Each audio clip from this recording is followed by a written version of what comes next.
Oi, pessoal. Estamos aqui para mais um episódio de Papo Afiado. Eu sou Miro Ferreira, da Barbearia Miro, aqui no Campo Belo. E, primeiramente, queria agradecer a GSB Áudio e Vídeo, que nos ajuda com os equipamentos que faz a gente levar a filmagem, a gravação toda em diante. Muito obrigado. Hoje estamos aqui com um amigo meu que há um tempo já não via. Os primeiros episódios nós falamos muito com o pessoal de barbearia, né? O último foi com o Mr. Navarro, da barbearia. E hoje eu trago aqui um amigo meu que ele é cabeleireiro. Tudo é cabelo, né? Barbearia e cabeleireiro, tudo é cabelo. Ele é renomado, ele trabalha para marcas de renome no Brasil e no mundo. E é um prazer receber aqui o meu amigo Alex Andrade. E eu gostei do Alex Andrade, que ficou meio familiar para mim, porque minha esposa é Andrade. Gostei do Alex Andrade. Alex, que legal. Muito obrigado aí por você ter vindo aí, aceito o convite. Irmão, fala um pouco de você aí. Valeu, eu que agradeço. Caramba, Miro, é verdade. A gente... Obrigado também, primeiramente, pelo convite aí, pela confiança, o carinho de lembrar, né, cara? Porque eu e o Miro, a gente começou a...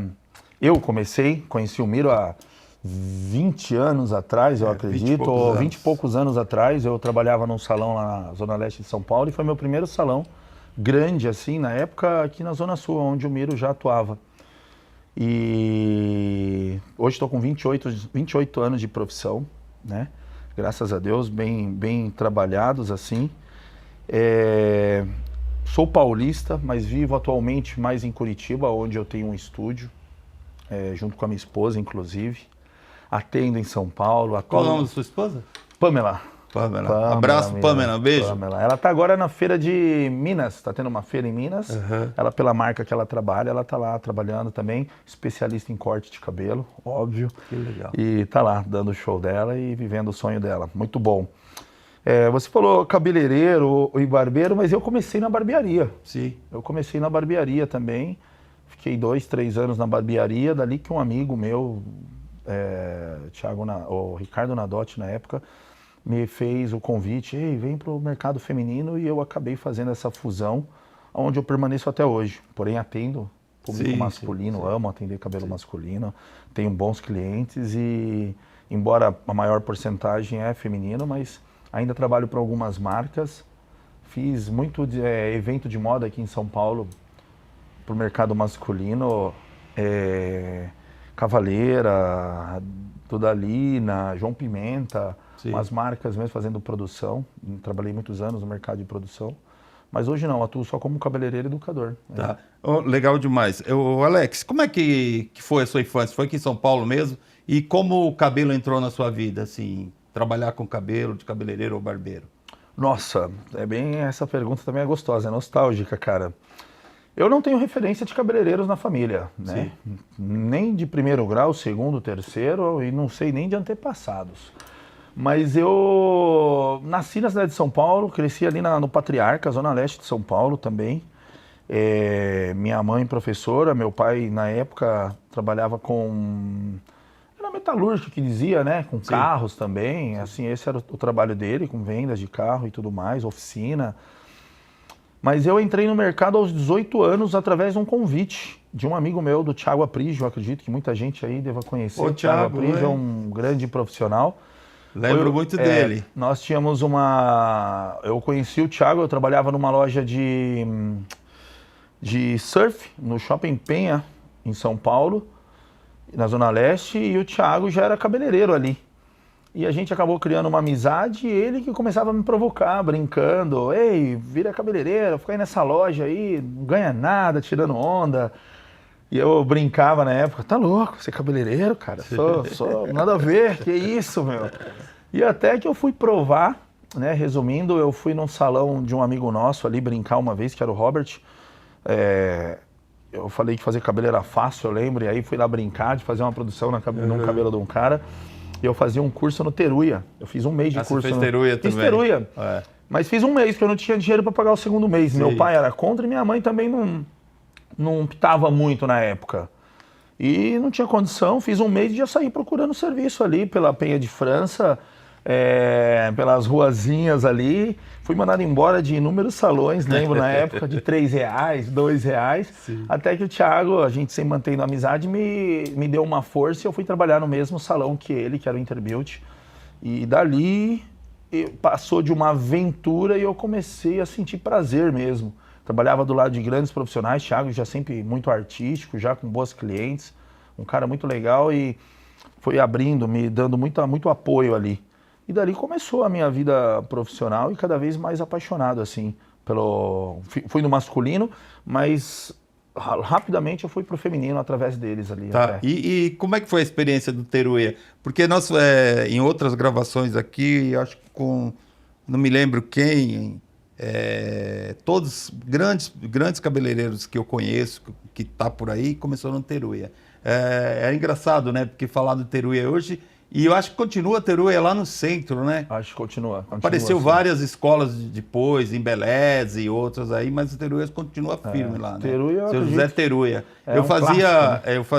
Fiz algumas vezes, porque no final dos cursos ele fazia uma avaliação entre todos os alunos e ele convidava profissionais para avaliarem, né? Dava um troféuzinho lá para os melhores, como se fosse... E eu fiz parte, meus amigos também na época... faziam parte dessa galera, então uma vez ou 2 vezes por ano íamos na Teruya para avaliar a galera lá dos cursos. Eles são bem assim, né? Vamos colocar aí que eles são anos 90, talvez, eles devem ter iniciado, são bem, né? Acho que iniciou muito antes disso, porque eu falo na década de 80 ainda. 80? Faz tempo, eles estão no mercado há muito tempo. Exato, eu sou 95, 96. Eu fiz um mês, eu não cheguei a receber nenhum troféu, nenhuma avaliação, porque eu não tinha dinheiro para pagar o segundo mês. Aí eu fui, e aí quando foi vencendo, eu fui mais uns dias, eu aprendi lá, ele dava aquele exercício de segurar o pente, a tesoura, pega o pente, a tesoura, não sei o quê, faz assim, corta, pega o pente, manuseia um pouquinho a escova, a máquina. Eu tive aulas muito rápidas e já saí, fui me aventurar mesmo. E o mais engraçado, Miro, é que eu ia nos salões e falava, eu sou cabeleireiro, tal. Onde você trabalhava? Aí eu dava o nome do meu cabeleireiro, que era lá, que eu cortava cabelo lá na Zona Leste. Trabalho com o NIF e tal, Eu já avisava o NIF, se alguém ligar aqui, fala que eu sou cabeleireiro seu, hein? Aí eu entrava pra trabalhar. Cara, levava 3 horas, 4 para cortar um cabelo masculino. E eu lembro de muitos homens na época mais velhos, jogavam o chapéu e xingavam. O que você fez no meu cabelo? E o cara falava, amigo, você vai embora, mandava embora. Aí eu andava um pouco mais, ia lá e entrava, mesma história. Ixi, fui mandado embora de um monte, de um monte, assim. Teve um que marcou, que ele dizia assim, cara, o que você fazia, né, antes de... Eu já contei isso antes, inclusive. O que você fazia antes de ser cabeleireiro? Eu falei, trabalhei vendia roupa no shopping. Aí ele dizia, então volta pra vender roupa pra cabeleireiro, meu irmão, tu não vai dar certo nunca. Eu falei, porra, obrigado pela força, obrigado. E ele tá lá no mesmo endereço até hoje, eu passo às vezes em frente quando eu venho pra cá. Eu faço uns exercícios de voltar, assim, às vezes, muitas vezes, para buscar de onde eu comecei e tal, e ele tá lá bem legal. Assim. E a gente veio se conhecer aqui no Campo Belo, né? Que daí você saiu dos bairros mais periféricos e viemos trabalhar junto aqui no Vision, né? Foi em 2003, né? Novembro, para ser mais exato, foi novembro de 2003. Você lembra? Uau! Novembro de 2003 nós viemos trabalhar junto. Grande inauguração, né? Foi. Teve um coquetel bonito e tal. Teve. Tinha uma galera boa, né? O Nori, o Fred, né? John, Rodrigo. Rodrigo. Pô, falar em Rodrigo, olha... Rodrigão, sei que hoje eu acho que você tá passando por uma cirurgia no ombro aí, no braço. Que Deus te abençoe e que dê tudo certo. Cara, o Rodrigo teve um acidente de carro e teve um problema no ombro. Eu fiquei sabendo. E ele fez uma cirurgia. Não, ele fez a cirurgia lá atrás, colocou pino, mas com o pino ele não consegue trabalhar e o médico decidiu retirar esses pinos. Ele está fazendo isso hoje. Uau, Deus abençoe ele. E foi uma experiência boa aqui no Campo Belo para você, né? Nossa. E aí abriu... Expandiu, né? Eu vinha de não por nada, né? Eu não gosto de vitimismo, sabe, Miro? Mas eu via um mercado muito fechado quando eu comecei. Lá no bairro, não era o extremo periférico, mas era uma periferia. E o nosso mundo ali, fazendo cabelo, acredito que muitos ainda vivem isso hoje, porém o digital já traz uma visualização, Sim. já te dá uma expansão visual muito maior, mas naquela época não. Então, quando eu vim para o Campo Belo, realmente eu vi um mundo e, uau, que legal, cara, os cabeleireiros aqui, cara, o cara ganha muito dinheiro, olha quanto ele cobra num corte, meu Deus, caramba, olha esse cara, tem esse carro. Então eu olhava ainda com uma visão de menino, porque, vamos colocar 2003, eu tô falando, então foi 22 anos atrás, é isso? Isso. 22 anos atrás, 22 anos atrás eu tinha 15 anos. Mentira. Mentira. Pô, era uma outra cabeça, né? Então eu me ligava ainda nessa vaidade, nessas situações, mas para mim foi uma alavancagem muito grande. Eu digo que trabalhar com vocês, por isso que marcou, foi o meu primeiro salão. E eu alimento a amizade de lá até hoje, assim como você, como o Rodrigo, sabe? Tipo o John, o próprio John Miata. Renato não vi mais, mas porém durante muitos anos Renato ficamos juntos. Eu digo que me abriu as portas e me deu uma...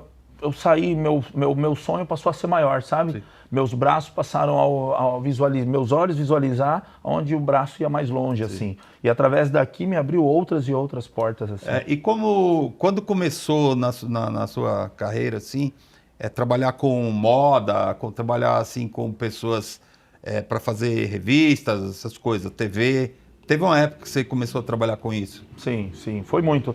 Começou que quando eu fui ganhando muita experiência, né? Sim, muitos desfiles. Eu fiz New York Fashion Week para Alexander McQueen, Christopher Kane. Aqui em São Paulo, inúmeras sessões do São Paulo Fashion Week, do Dalina, Cavaleira, Glória Coelho, João Pimenta, muitas marcas que eu nem me lembro. Fiz muito desfile para Ford Model, que eu acredito que ainda tem, a Elite, Mega, aqueles eventos do New Face que havia. Mas o mais engraçado, esses trabalhos só geram uma memória gostosa, mas o que eu gostei mais de hoje, com o tempo que eu tenho de trabalho, o que eu mais trago comigo foi o trajeto que eu fiz até chegar ali. Quando eu lembro do ponto de partida e como foi gostoso esse processo. Porque daí, através do Vision, depois eu fui expandindo, indo para outros salões e crescendo, trabalhando sempre do lado de grandes profissionais. E eu sempre fui muito curioso, né? Então, isso me dava força para aprender, eu olhava mesmo, eu admirava e eu replicava aquilo que eu via. Como eu falo dos seus atendimentos, o Miro me inspirou muito porque eu cheguei e eu tinha um tipo de intimidade com o meu cliente que era muito diferente. Eu cheguei aqui, eu vi o Miro dando um abraço no cliente dele e dava um beijo no rosto. E eu chegava em casa e dizia assim, cara, tem um barbeiro lá, meu, é muito legal, ele atende os clientes dele de uma forma bem diferente. Aquilo pra mim, olha só, gente, como era diferente. E eu tinha um outro jeito. E eu falava, cara, que legal isso. E eu via que eram clientes constantes, era uma vasta agenda, como continua sendo. Mas eu digo, pra mim era muito novo aquilo. Era diferente, né? O tratamento então diferente. o processo de chegar até o mercado da moda foi muito legal. E aí eu recebi uma proposta veio o Tonengai fazer um evento aqui no Brasil, 2006, 2007, 2008, e eles fizeram uma campanha para pegar 12 profissionais do Brasil todo, e dentro desses 12 profissionais eles iam ficar com 4 representando o mercado deles aqui na educação. Sim. Resumidamente, pegaram 12 profissionais renomados, e eu, de verdade, não por nada, é o que eu digo, não curto vitimismo, mas eu era um cara que eu vinha de um salão que... Eu não tinha ainda essa experiência, eu me sentia muito mal, eu acredito que deve ter muita gente que está vendo isso aqui hoje, acho que isso serve até para você aí, muda, tem como, porque eu me sentia mal, eu me sentia inferior, eu tinha vergonha de sentar na mesa, de almoçar com os caras, então eram nomes assim, era Yurra do MG, era Charles Veiga, que na época eram grandes nomes, Robson Trindade, o filho, o Rodrigo, e aí... Chegava na hora do almoço, eu falava, não, eu vou almoçar ali, eu tô indo ver uma amiga, mas eu tinha vergonha, eu mesmo me sabotava. Você sentiu o patinho feio. Mas eu sempre muito resistente. Final das contas, eu fui escolhido como finalista, os 4. Depois, aí minha vida expandiu mais ainda. Me deram uma viagem, vai para Nova York, vai estudar, vai ficar na nossa academia, depois Itália, depois isso, vai passar... pelo México, por vários diretores consagrados da marca TID, que eram os educadores de Tonengai, porque TID, Bad Head, era uma linha de Tonengai. TID, né, TG é de Tonengai, tanto que o centro técnico em Dallas era Tonengai e TID. Então, toda a galera de Tonengai. Foi um trabalho à parte que o Anthony fez na época. Deixa eu te cortar. O que foi, para você, qual foi a experiência de estar junto com essa galera do Tonengai? Nossa, que é uma escola assim, Miro. absurda no mundo, né? Miro, eu vou... Vidal Sassoon, Tonengai, não tem igual, né? Quando eu achei que eu estava em São Paulo, vivendo o ápice da minha vida, que eu passei a faturar mais, que eu passei a estar dentro de eventos, passei a mudar a minha apresentação, minhas vestes, a minha maneira de falar, os meus clientes. Eu achei, agora eu sou o cara, e eu fui para Tonengai e eu falei, meu Deus, não, eu ainda não sou, sabe, eu sou um embrião do embrião. Eu cheguei, minha primeira viagem foi para Itália, Bolonha, e eu peguei um evento da Tonengai que era para 2.000 pessoas. O backstage tinha média de 200 pessoas, eram 60 modelos dia.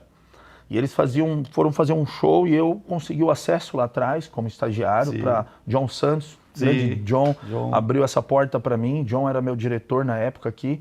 E eu vi, aí meus olhos miram, meu Deus, que é isso? Aí eu vi artistas de todo o mundo, porque Tonengai pegava seus melhores artistas e levavam para esses grandes eventos para fazer essa apresentação. Eventos que eles investiam tipo $1 milhão. Nossa, tipo, então eu tô dizendo, Miro, era coisa de show de rock, de banda, sabe, de Rolling Stones, assim, na área do beauty, na área do cabelo. Aí expandiu mais ainda. Aí eu falei, meu Deus, aonde eu posso ir, onde eu tô? E ali eu comecei a mudar. Eu falei, eu preciso, para perder essa síndrome da vergonha, do patinho feio, eu comecei a fazer inglês, comecei a fazer espanhol, eu comecei a estudar sobre vinho, porque eu sentava numa mesa e eu não sabia. Quando falava, pede o vinho hoje aí, cara. Eu conheço o Góis. E aí eu estudava. Aí quando os caras... A gente ia reunir e falava, Lê, escolhe um museu aí pra gente ir. Museu, eu lembro do Ipiranga, quando eu estava na quinta série. Então eu fui obrigado e de uma forma saudável... até culturalmente, né? E eu ia buscar, então meu nível de QI passou a melhorar. E aí eu passei a me sentir igualado e entender que não existia diferença, existia dentro de mim daí. E aí eu tirei essas correntes aí psicológicas e fui me livrando e dali foi assim, foram mais de 12 países me apresentando em palco mesmo, as feiras de Orlando, México, Porto Rico, em San Juan e vários outros países assim, cara. A gente fez, a mais importante para mim foi essa que marcou, foi da Cosmoprof na Itália. Aí fizemos Chile, Argentina, cara, aqui em São Paulo nós fizemos também, mas abriu assim, para mim foi eu vou te dizer que, cara, o mundo é muito grande, ele só se limita de acordo com como você se limita, assim, sabe? E aí que veio para você o caminho para ser educador? Foi por aí, né? Foi, porque daí até então eu ia ser staff ali, fazer um trabalho de educação, mas é o que eu digo, eu sempre fui curioso e ousado e sempre queria mais, até que eu amei educação e saí de salão. O salão passou a ser secundário na minha vida e eu ficava na educação.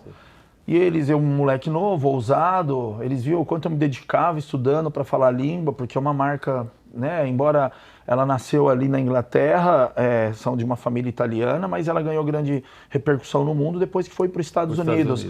E aí eu estudando, aprendendo, aí eu falei, é isso que eu quero fazer. E deixei, o salão passou a virar freela na minha vida e eu passei a virar educador. Entendi. Até que eu criei oportunidades e até assumi como diretor para o Brasil e América Latina da marca TID, onde eu construí um grupo de embaixadores e muitos dos profissionais ali que eram grandes, foi muito legal, passaram a me convidar para ir nos seus salões ministrar curso para eles. Ali começou minha relação com o Vanderlei, que pediu, quero um curso seu, aí fui no MG, quero um curso seu, Marco, aí os grandes profissionais da época eu dizia, meu Deus, esse cara eu via na revista e tá me chamando para dar curso para eles.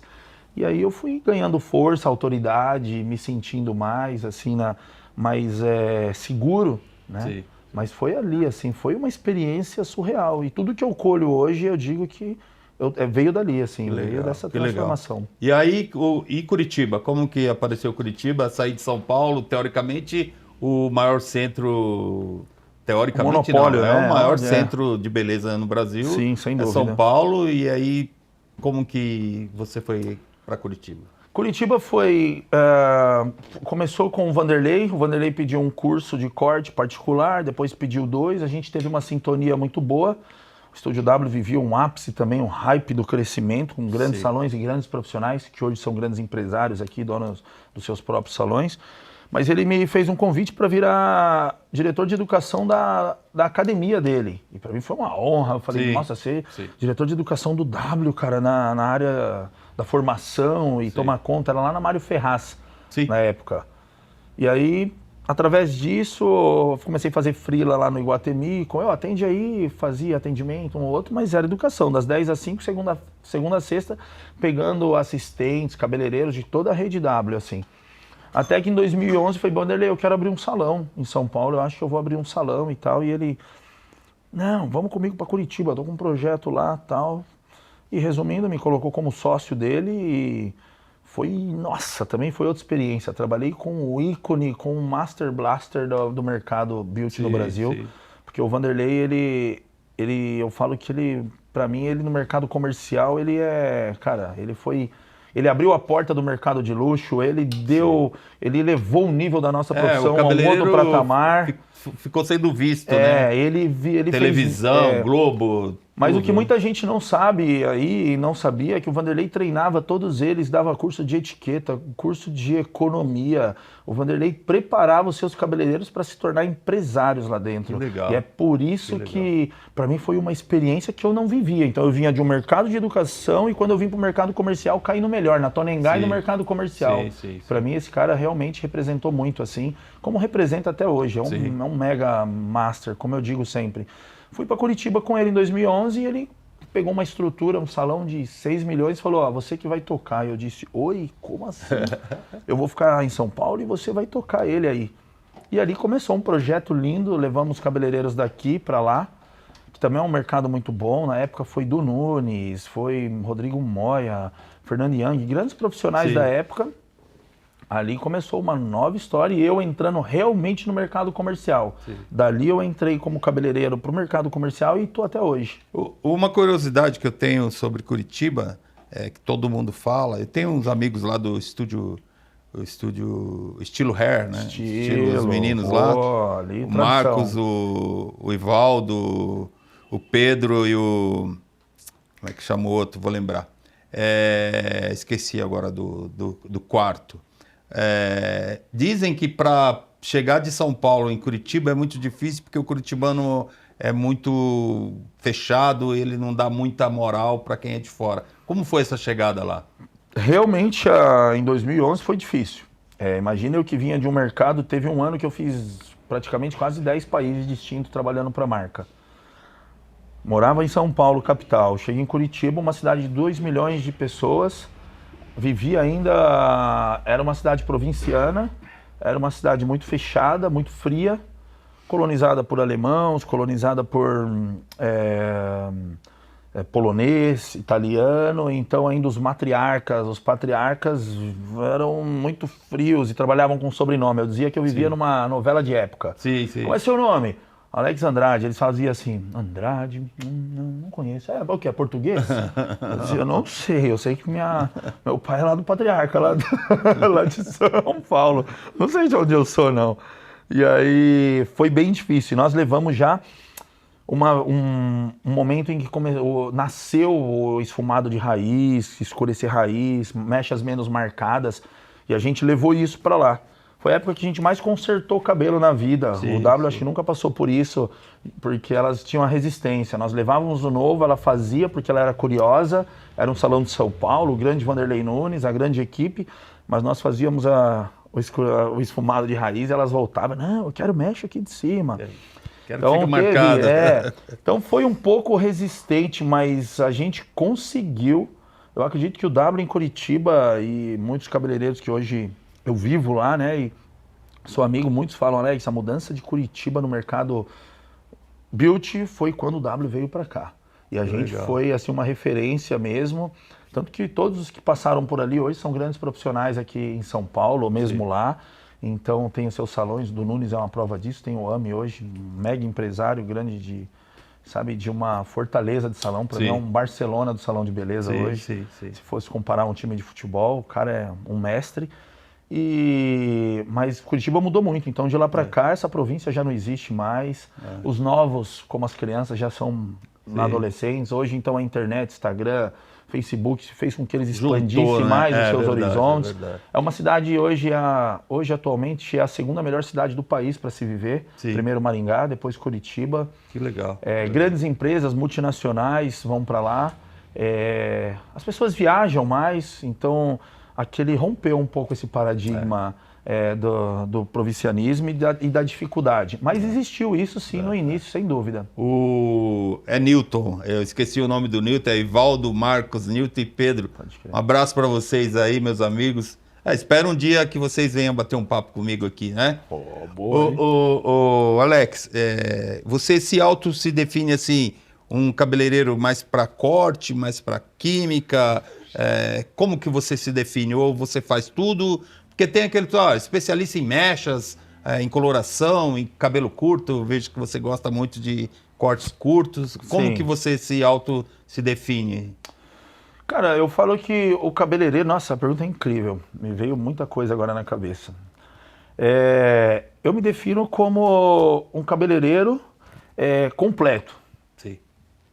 Mas com uma especialidade. Assim como o médico, quando faz a medicina, ele se forma em clínico geral e dali ele busca uma especialidade, eu venho de uma era que o cabeleireiro ele tinha que ser geral.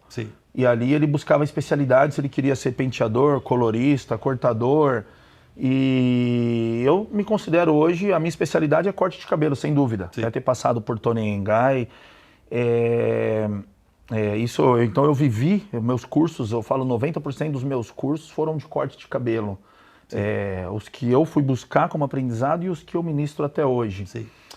Mas como hoje empresário, dono de salão, eu me especializei muito também trabalhando ao lado de grandes coloristas como Du, Thiago, Jackson, entre grandes nomes. Então eu falo que eu tenho que entregar uma boa cor. E como empresário, como um restaurante, tem o prato principal, mas todos os pratos aqui são bons. Então eu acredito que eu sempre tive intimidade com a tesoura, mas eu fui buscar intimidade maior com um pincel, fui fazer, sabe, noivas. Hoje, hoje eu vivo corte e cor, Miro.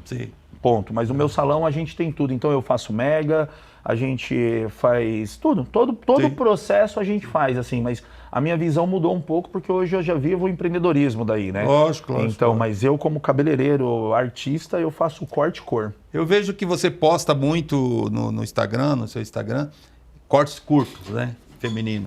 Você acha que continua sendo tendência, nunca deixou de ser tendência, cabelo curto para mulher?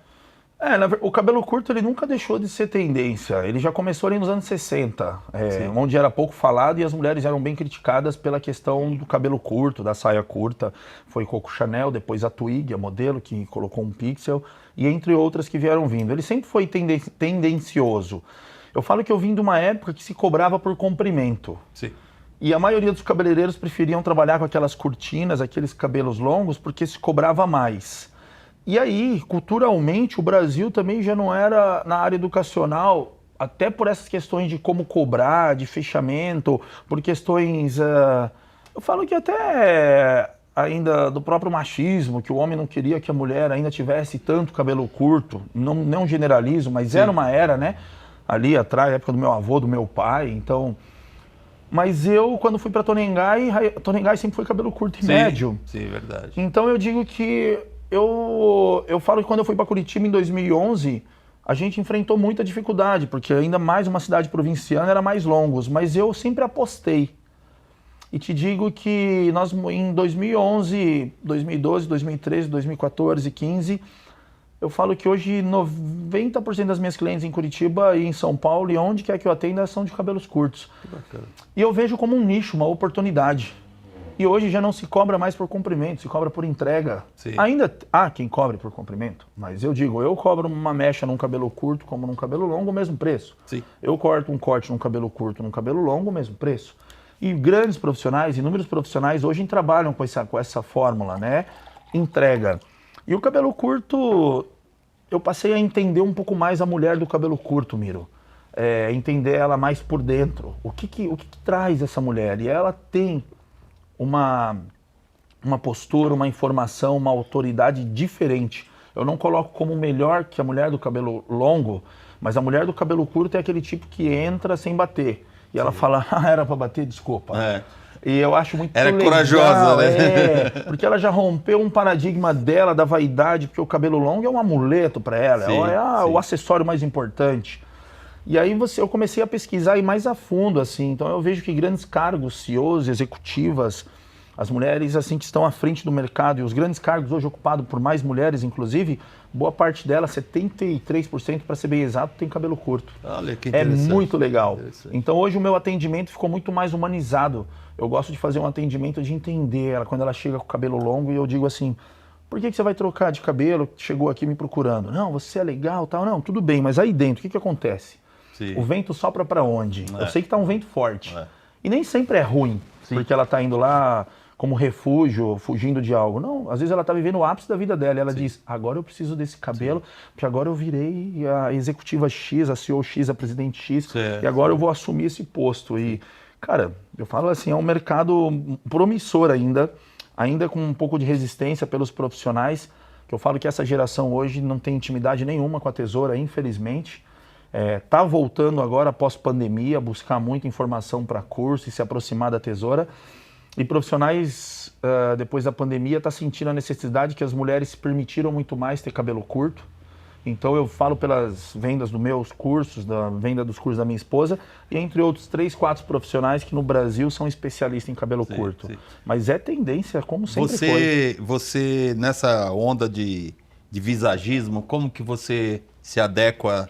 Porque agora todo influenciador cabeleireiro famoso é visagista, um atendimento diferenciado, que nesse atendimento faz ali um pré-atendimento, um desenho de como o cabelo vai impactar na vida, nas ações daquela pessoa. Como que você vê visagismo? Um outro tema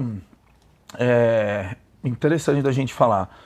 Eu tive que fazer visagismo, obviamente, para conseguir imprimir os meus cortes dentro da TID na época, porque não adianta você ter a técnica, ter a melhor tesoura, mas não saber onde imprimir. Então, e a gente trabalha com formas. Então, fui buscar lá com o Julian Galhar, fiz com o Felipe aqui no Brasil. Mas hoje, depois de 28 anos de profissão, eu falo que o visagismo, para mim, ele é uma fusão muito grande. Ele vem comportamental, como quando você faz lá na prática, é assim. Ele é comportamental, ele é formas, mas eu preciso ouvir muito a minha cliente. Eu falo que os antigos visagistas, e mesmo os atuais, eles são muito engessados em dizer, você tem que usar isso porque isso é teu e você não pode ter isso. Eu digo na minha vida e na minha cadeira que aqui é proibido proibir. E eu trabalho com pessoas e não com bonecos. Então eu falo, primeiro eu preciso saber do que você deseja, o que a massa aí, o que esse cabelo me proporciona, o que você faz, e a gente vai tendo uma conversa bem gostosa até a gente concluir o que vai ser dela ou não. E muitas vezes eu tenho que ir devagar, passo a passo. Eu não sou um cabeleireiro que imponho para minha cliente, mas eu só sou um cabeleireiro também que muitas vezes quando vai contra aquilo ao nível do meu trabalho, que vai comprometer o meu trabalho, eu não imprimo. Entendi. Mas eu respeito muito e falo que o visagismo ele é colocado baseado também dentro do próprio desejo dela, né? Mas que ele não venha contra, que eu não faça ela ir pro avesso, o que ela não pode ter. A gente vai fazer um trabalho de formiga, um trabalho humanizado de atendimento, ela precisa confiar e eu, obviamente, mostrar autoridade e conhecimento para conseguir imprimir o que é dela por direito. Eu falo que na minha cadeira, a cliente ela vem buscar o que é dela por direito e eu tenho obrigação de entregar o que é dela por direito. E indiferente de ser curto, médio ou longo, entende? Então o visagismo para mim ele é um pouco detalhista e hoje eu vejo que o cabeleireiro ele é coach, ele é visagista, ele é fotógrafo, ele é influencer, ele é cozinheiro e menos cabeleireiro. Porque o cabeleireiro, ele tem, para mim, o cabeleireiro, a base dele tem que ser a tesoura, todo cabeleireiro tem que saber cortar e ponto. Porque você não vai num açougue, o açougueiro não sabe cortar uma carne. Você não vai num padeiro, ele não sabe fazer um pão, não. Então o cabeleireiro tem que cortar uma carne E o visagismo ele tem que ser desenhado e estudado de uma forma minuciosa, baseado dentro do teu nicho, dentro do teu ecossistema. E mais que isso, você tem que entender como passar isso para ela, porque tem cabeleireiro que vai para a internet e traz toda a oratória técnica do que é visagismo, mas ele está vendendo para cliente que não sabe do que ele está falando. Sim. Então eu entendi hoje como, tendo o meu salão, tendo espaço, depois de 28 anos, que não é ela que sobe ao nível do meu entendimento, é eu que desço ao nível do entendimento dela e conseguir passar. Para chegar ali a uma conclusão mas entre... O visagismo está em tudo, né, irmão? Ele está em tudo. Eu acredito que a nossa apresentação, não só de cabelo, mas de roupa, fala muito quem é a gente, né? É verdade. Fala muito quem é a gente. A gente precisa entender, faz parte do mercado beauty. Embora não seja a minha especialidade, eu não vou com esse tema na internet, mas obviamente a mulher que senta na minha cadeira, eu estou sempre aplicando o visagismo, que é o melhor para ela. Eu dúvida. Também acho que o visagismo ele está incutido em qualquer circunstância, em qualquer cliente, né? Desde do cabeleireiro antigo ou do barbeiro antigo que chega e pergunta, olha, como vai ser hoje? Olha, eu acho que aqui ficaria melhor a sua barba, o seu cabelo, Sim. A franja. É um visagismo, porque eu acho que é inato, é nato do cabeleireiro já ter um pensamento visagismo. Principalmente quando você olha o seu cliente no espelho, você já imagina qual o melhor desenho para aquele quadro ali, para fazer aquela foto. Me diga uma coisa, Curitiba, voltando a um papo em Curitiba, você me falou antes que você desenvolveu um novo modelo, modelo de trabalho, de salão, de estúdio. Como é isso? Como é que você chegou a essa forma de trabalhar? Teve coragem de sair da rua, né? Que é muito difícil para a galera que trabalha com salão, falar, olha, a minha porta é na escada de cima, tem que subir uma escada ou tem que pegar um elevador. Como é que você desenvolveu isso e chegou a esse projeto seu que você está hoje? Cara, eu estou bem feliz com esse projeto novo. Eu e minha esposa, nós somos sócios nesse projeto. Nasceu ali, nós dois ali, tendo uma vida de grandes salões, ela em Curitiba, eu em São Paulo, depois eu indo para Curitiba também, mas nasceu através de viagens e amigos que eu vi partindo em uma outra época para esse mercado mais underground, que são salões em prédios comerciais, bem estudado antes de você, né? Não é qualquer prédio, então assim, tudo existe uma busca antes. O que tem nesse prédio? Aqui tem agência de modelo, tem dermato, tem isso, tem aquilo. Então um prédio que se encaixe um estúdio. Então a gente tem um estúdio hoje que ele é no 6º andar de um prédio bem bacana que tem em Curitiba, que é o Bertec, ali no bairro do Batel, que é um bairro também que é onde está todo o meu ecossistema de clientes, tudo aquilo que eu preciso. Perto dos meus amigos lá. Perto, do lado. Eu tô a 5 minutos ali dos Lima, bem pertinho. E aí a gente acabou rompendo um próprio paradigma nosso também, de que eu precisava, para ser famoso, para ganhar dinheiro, eu preciso estar dentro de um grande salão, que a rua tem que ter movimento, que isso e que aquilo. Isso são narrativas e histórias que a gente conta pra gente e que acaba impossibilitando de você dar um passo. Como eu te disse desde o início, eu sempre fui muito curioso. Sim. E ontem, numa conversa com o meu irmão, a gente estava falando como a gente é, né? E eu falo assim, cara, eu sempre fui o cara de arriscar. Fala, time que tá ganhando não se mexe. Eu falo, o meu eu mexo, eu quero ganhar, eu quero mexer. Me cansa a rotina. Sim. E foi um desafio a gente entrar para um prédio comercial, mas eu acabei pensando o seguinte, a gente vive a era digital, que a informação ela vem por uma fração de segundo, basta dar um enter. Eu sou um bom comunicador, me considero um cara que estou sempre buscando cursos de oratória, leio muito, busco muito conhecimento dentro do meu mercado. Tenho uma boa clientela, minha esposa também, uma boa oradora, uma pessoa que tem uma mão de obra incrível. Falei, a gente tem tudo a ferramenta, agora a gente precisa criar esse modelo de trabalho. Então hoje a gente atende, eu e ela, média de 20, 30 pessoas por dia, com lista de espera às vezes para 20 dias.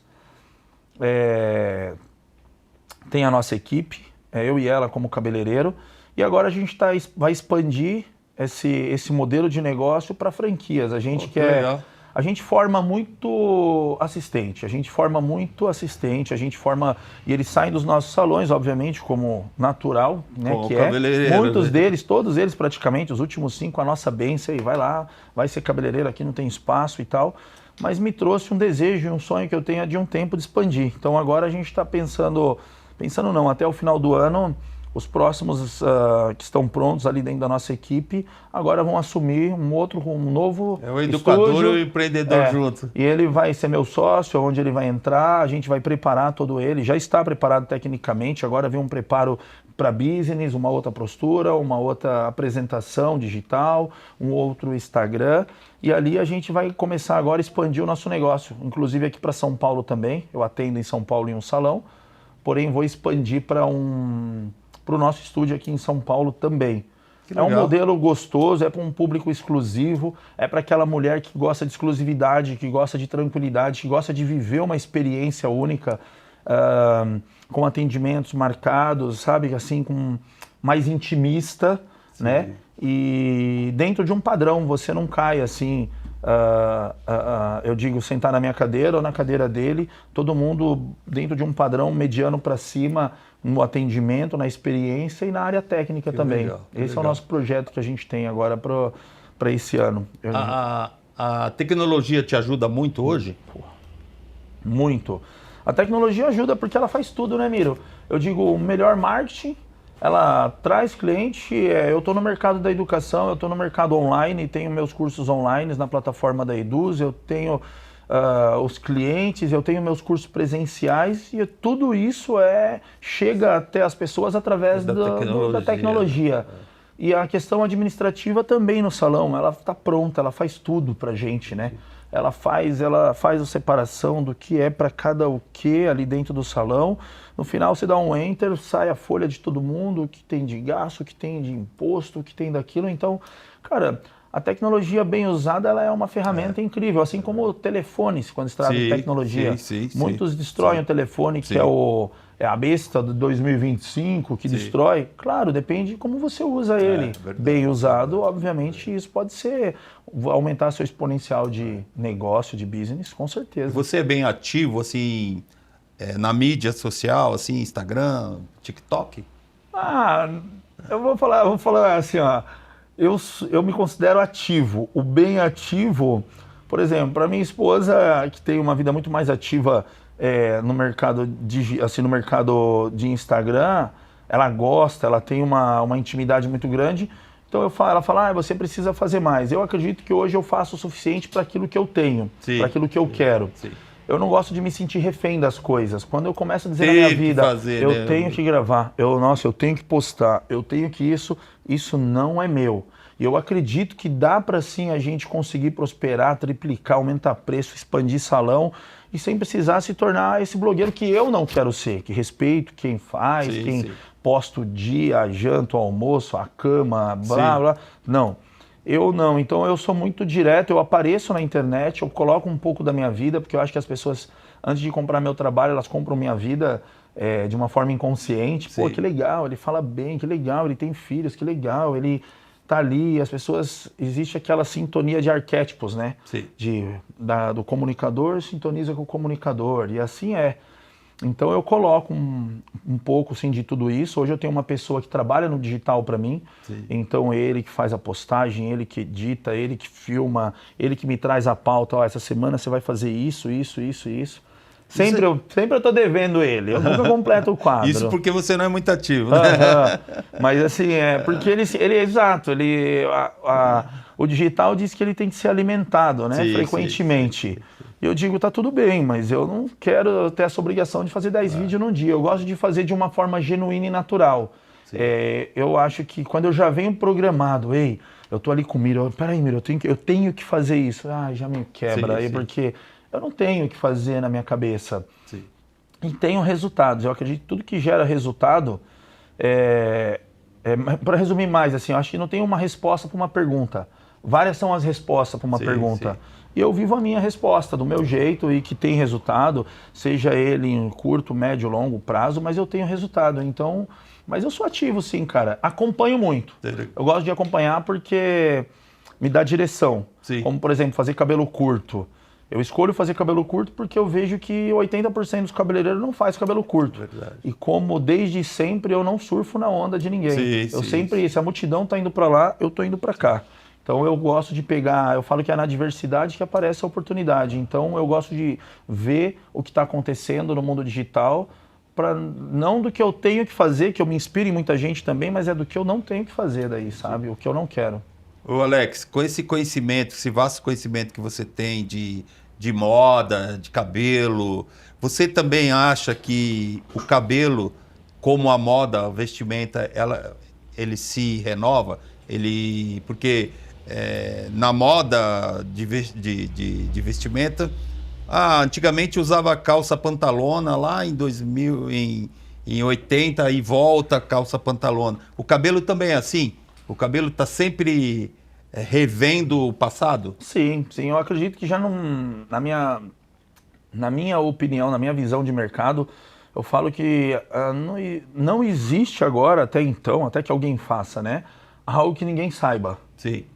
Ou algo que não existe, tipo assim, a pessoa pode não ter buscado esse conhecimento, mas que já tem alguém que faz. Sim. Então eu acredito que todo o cabelo ele é uma releitura. Ele parte desde os anos 20 ali, da época da geração corte inglesa, e vem tendo a cada década a sua metanoia, a sua fusão e a sua mudança. E que tudo hoje para mim é uma releitura. E que vai mudando de acordo com os momentos, de acordo com a música, de acordo com o filme, de acordo com a tendência das roupas. E o que faz gerar essa mudança exatamente é o mínimo de cada quadradinho, é o mínimo da moda, o mínimo da gastronomia, o mínimo do carro, que quando faz a soma desses mínimos geram resultados e mudanças de grande impacto, que é quando volta a franja, é quando volta as linhas quadradas, é quando volta o bigode, é quando volta aquele corte americano diferente, com um pompoador, um topetão. Sim. Então eu acredito que sempre numa releitura baseada dentro da realidade atual, porque eu acredito que os jovens, essa geração nova, 2000 para cá, eles são muito criativos, né? E são muito mais, eles abusam muito mais do que a gente abusava na época. Da criatividade, né? Mas aí eu acredito que a experiência ainda, os anos 80, 90, que atuam no mercado hoje, se conseguir fazer essa fusão do que a gente vive na atualidade, essa era digital, essa ousadia, essa coisa meio fora de regra, a gente consegue criar ainda, como a gente vê na internet hoje, vê grandes marcas, grandes coleções, apresentando trabalhos incríveis assim. Mas ele está se mudando constantemente, assim como eu acredito que o atendimento tem que mudar. Imagina, Miro, você tem cliente de 20 anos, cara, 30, e aí você não vai entregar 20 anos, 30 o mesmo corte. Você verdade. sempre quer trazer algo novo, porque esse cara passa por algo novo. Ele mudou de profissão, ele mudou de casa, ele mudou de carro, ele não dá mais aquela risada, ele não bebe mais aquela cerveja. Então, por que eu tenho que ser o mesmo a vida inteira? E é por isso que a gente acaba perdendo e não tendo retenção. E é o que a maioria, 80%, fica na zona de conforto. E fala, o presidente, a crise. Cara, a crise está dentro do movimento que você não tem, eu acredito. Porque falei pro meu irmão fala assim, falou ontem, lá, que os salões aí, realmente, ele tem uma empresa, ele é distribuidor, né? E ele fala, tá difícil. Aí eu falo, Lê, tá difícil. Eu falo, cara, eles estão difíceis. O difícil sempre vai estar, eu também falo isso. Né? A dificuldade e vai a galera existir fica sempre. muito nesse difícil, tá muito difícil, o país tá ruim, o fulano decidiu isso, decidiu aquilo. Cara, mas o difícil sempre vai estar. Você tem que dar um jeito, ficar só falando, ou transferir culpa, né? Transferir culpa pro governo, Exato, terceirizando, mas é o que acontece, Miro. Hoje, não, eu vou sair desse salão porque a gerente não me dá cliente. Eu vou sair daqui porque o dono é chato. Eu vou sair daqui porque ele não entende de cabelo. Eu vou mudar de estado porque, cara, eu acredito que, olha, hoje eu sou tão bem sucedido na minha área em Curitiba quanto em São Paulo. E tô dizendo que nos últimos 3 anos em Curitiba eu faço o que eu não fiz em 5 aqui. Sim. Mas porque lá é melhor? Não, porque lá eu fiz mais. Eu acredito que você tem que, assim, você quer a lareira mais quente, põe mais lenha. Sim. Você quer ela mais quente, põe mais lenha. Então você quer mais resultado, dê mais de você. Agora não adianta só desejar, só ler, só pesquisar. É como você ir no restaurante, ler o menu, você não enche barriga, meu. Você tem que praticar. E aí eu sempre fui um cara muito procrastinador, eu sempre fui muito encostado. E fui buscar ajuda, mentoria, fui buscar... Eu sei que isso é um assunto, é um tema que ainda... Devido à situação real hoje, tem muito charlatão vendendo isso, enganando, bastante, né? vendendo o segredo do sucesso, como faturar. Balela, ninguém sabe nada disso. Ele sabe o dele, mas não o meu. Mas eu acredito que se você buscar numa fonte certa, você precisa ter um outro tipo de entendimento, porque Eu falo que não tem dificuldade, irmão. Eu acredito que é aí que nasce a oportunidade, entendeu? É na dificuldade que nasce a oportunidade. Você tem duas escolhas, meu, chorar ou vender flores. Verdade, Você que escolhe, meu, chora ou vende daí. E eu escolhi vender, então eu tenho a dificuldade, eu pago boleto, eu tenho contas, eu tenho problemas, eu tenho... É que na internet só aparece o bônus. É verdade. Mas a gente vive, os grandes empresários, aquele cara que vai pra internet, que tem um carro que parece um avião, ele também tem problema, ele também paga a conta. Só muda a questão de proporção, mas no final é tudo a mesma coisa. Agora a diferença entre você e ele, entre eu e ele, é o que cada um oferece. Quanto você está dando disso tudo, de energia, do seu tempo, depositando? Por exemplo, eu sou um cara que gosto de ler, eu faço cursos, eu falei agora com o John, eu tô indo aí, eu quero fazer um curso com você. Porra, você vai vir? Sim. Lógico. E cara, eu dou curso, eu tenho 11 agendas para esse ano de cursos, eu ministro muito, mas eu também me alimento. Se eu não me alimentar, amanhã eu vou ser como esse cara que tá ali reclamando. Dizendo, minha época foi boa, minha época, e fica só contando história e vira contador de história. E infelizmente o ser humano tem uma tendência a pegar a desculpa do outro e trazer para você. Tipo assim, e aí Miro, como é que tá aqui? Tá devagar, né? Eu falei, tá devagar, né? Pronto, se confortamos. Não, então é por isso que eu não sento nesse tipo de mesa, não gosto de gente vitimista. Problema, vamos falar sobre ele, mas vamos pegar energia e jogar na solução, cara. Verdade, assim é na minha vida com os meus filhos, eu sou assim com eles, eu sou assim no meu casamento. Eu vivo uma restauração de um casamento que fiquei 4 anos separado, vivo uma fase hoje gostosa, vou casar dia 20 agora, inclusive. Olha aí. Uma cerimônia linda, vai ser lá em Curitiba. Que legal. E eu falo, cara, tudo que eu fazia na rua, quando solteiro, eu vou fazer no meu casamento pela minha esposa. Sim. E qual foi a melhor fase da vida que eu mais faturei? Ou que eu vi um amigo faturando, então, eu vou modelar ele e vou fazer como ele. Sim. Eu vou fazer como eu fiz naquela época. E eu modelo você, modelo um pouco de muita gente hoje com a minha identidade, com a minha assinatura. Mas tem que fazer. Só olhar e falar, pô, o Miro faz isso. O Du faz isso, o fulano faz isso, não resolve. E copiar o que você faz também não. Sim. Porque você vive a gente tem mania de no digital vou fazer isso que ele está fazendo. Não.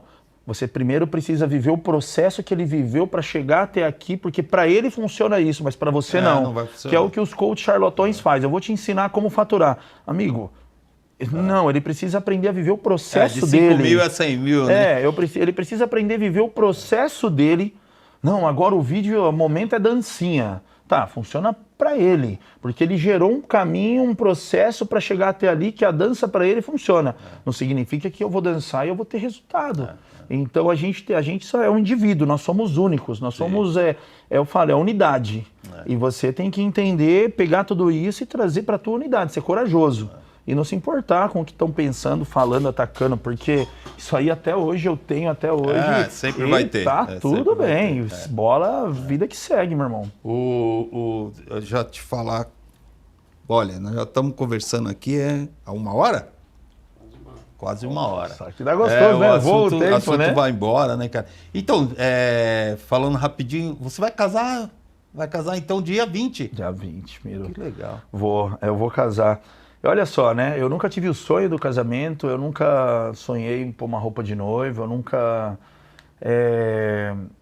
sonhei com isso. Eu venho de uma família emocionalmente não muito bem estruturada, porque meu pai se separou da minha mãe, eu tinha 13 anos, por aí. Eles viviam uma vida, né? Meu pai bagunceiro, como a maioria dos homens ali, então eu não tinha uma referência. Aí casei, né? Casei jovem, me separei, depois conheci a minha atual esposa, vivemos uma vida bagunçada por conta da falta de maturidade, de interesse. E é o que eu digo, de 2020 para cá, pós-pandemia, eu vivi o ápice da minha vida, a mudança profissional, a mudança emocional, e não tem a ver com idade. Foi assim, quando eu decidi falar, eu cansei dessa vida. E hoje eu estou realizando não um sonho da minha esposa, mas o meu também. Tipo, vamos casar, fazer o matrimônio, meus filhos vão estar lá, minha filha vai entrar com a aliança, meu filho vai entrar com a mãe. Legal. Vai ser um matrimônio lindo, vai ser num lago lá em Curitiba, num espaço aberto, num domingo à tarde.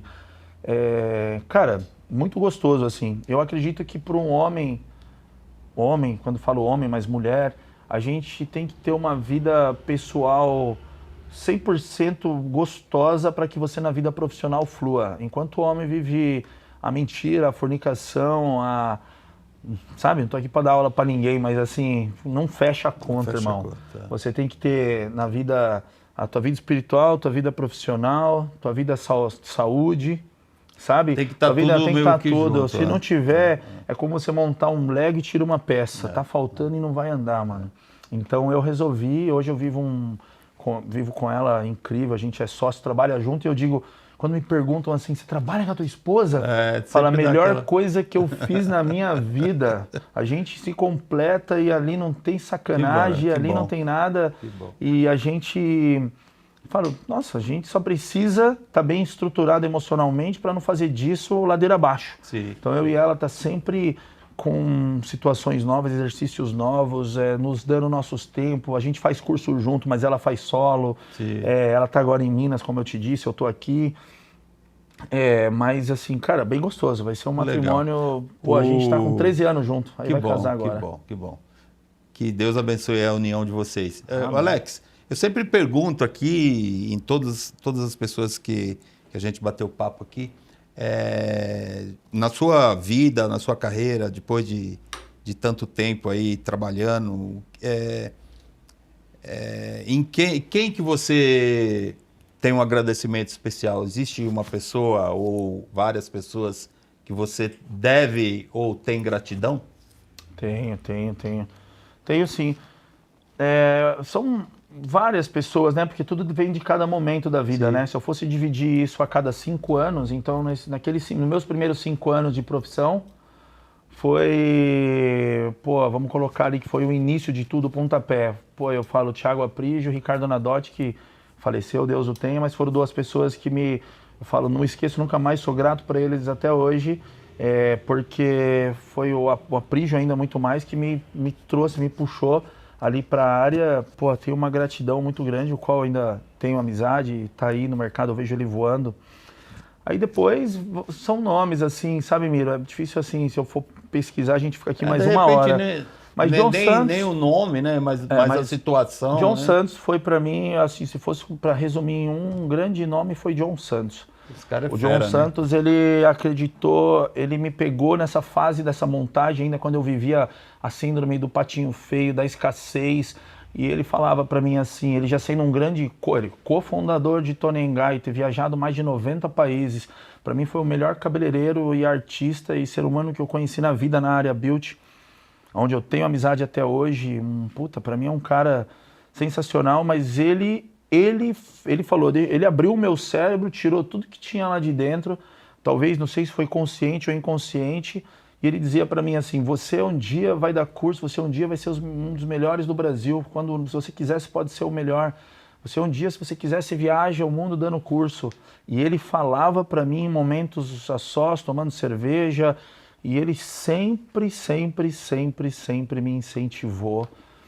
E depois, no meio do caminho, foi a minha esposa também, que ela também sempre me provocou a ser melhor. E me provoca até hoje, assim, me provoca. Porque eu acredito que com 28 anos de profissão, a gente é que nem um advogado cansado.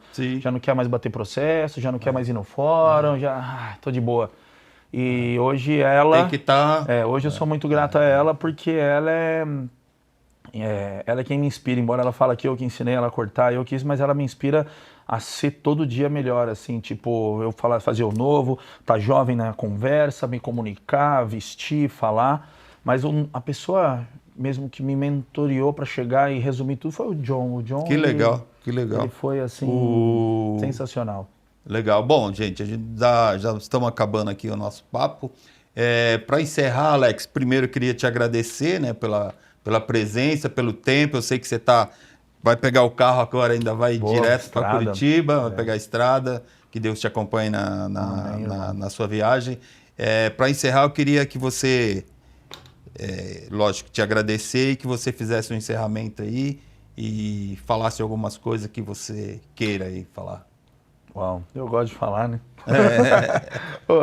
Cara, só mais uma vez, só ratificar, o Vanderlei também foi o cara que no mercado comercial ele me ensinou, eu aprendi, foi um mestre. Porque mercado educacional... Empreendedorismo, né? O Vanderlei, ele me trouxe uma realidade que eu aplico até hoje dentro da minha vida profissional, muita coisa. então é um nome também, tá? Legal. Cara, o que eu poderia dizer agora? Primeiro, agradecer pelo convite mais uma vez, agradecer pelo carinho, agradecer por me receber no seu espaço, que é lindo, que Deus continue abençoando você, irmão. Você é um cara muito leve, é um cara, tipo, original, sabe? E é por isso que eu fiz questão mesmo. Eu podia ontem, normalmente eu venho, vou embora no domingo e fico fazendo isso. Eu quero estar lá com o Miro, sem sardinha, mas é porque você é um cara, embora que eu digo, nunca fomos tão próximos ali, né? Foram durante um período, mas tu é um cara referência para mim também. Legal, obrigado. Agradecer você, toda a equipe aqui que, né, montou esse espaço, esse estúdio lindo. Cara, o que eu poderia dizer, eu vou baseado dentro daquilo que eu mais escuto na minha vida, o que mais me perguntam no meu Instagram, e vou contra exatamente ao que muito que é aplicado. Não existe o segredo do sucesso, não existe uma fórmula mágica que te ensina a faturar, não existe, sabe assim, existe o sobrenatural, mas na vida existe ação e reação. E eu durante muito tempo eu deixei de falar na internet porque eu tinha vergonha da minha voz. Eu trabalhava do lado de grandes nomes do mercado digital, que são profissionais hoje, eu me apequenava diante disso. Eu deixei de dar minha opinião porque vinha alguém e falava assim, nada a ver você falar isso na internet. Nada a ver você fazer isso no teu salão. Não, nada a ver, e a gente acaba se anulando. A dica que eu dou, assim, para você que está aí me assistindo, seja porque já está vivendo o ápice ou para você que está começando, nunca diga não para você para dizer sim para alguém. Não, nunca diga sim para alguém e não para você. Se você acredita, você tem que fazer. E não existe o certo e o errado, sabe, Mira? Não existe o corte, isso aqui é certo, isso aqui é errado. Existe o que dá resultado e o que não dá. E se dá para você, é o que eu digo, é uma resposta diferente da pergunta é a mesma, mas a resposta pode ser várias. Sim. Tudo depende do ponto de vista, tudo depende de onde você está, tudo depende do momento. Então, por exemplo, eu não comia japonês e falava mal. Hoje eu sou fanático por japonês. Então, olha só, tudo muda. O que você não pode ser é refém de uma ditadura digital, refém da vaidade, tá comparando a sua vida sempre a de alguém que tá sempre fluindo e a sua não. De verdade, eu sugiro que você tenha seu plano, ponto de partida e sempre um ponto de chegada. Porque o mercado tá aí, a crise existe, ela vai existir sempre, mas assim, cara, acredita.